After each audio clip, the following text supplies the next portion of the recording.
ஒரு சேனல் இதில் வந்து ஒரு 2-3 நிமிஷம் வந்து இதை பற்றின ஒரு சின்ன இது கிளிப்பிங் போட்டிருந்தாங்க. அதுக்கு கீழே பின்னூட்டத்தை பார்த்தேன்.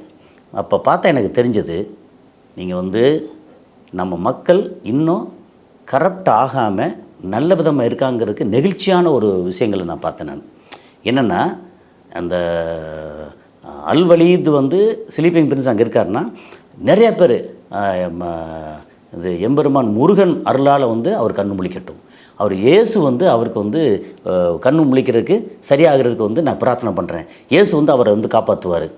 இப்போ முருகன் ஒரு பக்கம் இயேசு, இன்னொரு பக்கம் அல்லா அப்படின்னு ஒரு 200க்கு மேலே கமெண்ட்டு. அதை பார்த்தோன்னே உண்மையிலேயே பயங்கர நெகிழ்ச்சியாக இருந்துச்சு.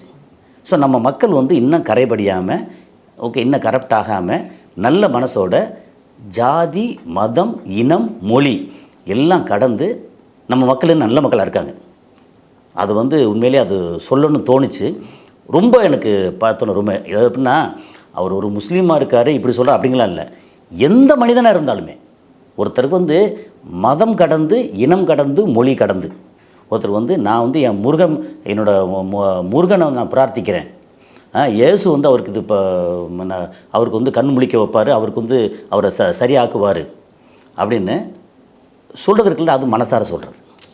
அந்த விதத்தில் வந்து நம்ம மக்கள் வந்து உண்மையிலேயே ஒரு நெகிழ்ச்சியாக பாராட்டப்படக்கூடியவர். ஆமாம் சார், உண்மையிலே. ஏன்னா நாடு கடந்து ஒருத்தர் முன்பின் முகம் தெரியாத ஒருத்தர் யார் தெரியாது வேண்டிக்கிறாங்கன்னா அது யார், அவரால் நமக்கு என்ன நன்மையா தீமையா என்ன நடக்கு அதெல்லாம் தெரியாது. அதை தாண்டி 20 வருஷமாக ஒருத்தருக்கான்னு சொன்னேன். இங்கே வந்து அது சொல்கிறாங்கல்ல, அந்த பிரார்த்தனை, இது சொல்கிறது வெறும் எழுத்து இல்லை, அது ஒவ்வொருத்தரும் சொல்லக்கூடிய பிரார்த்தனை.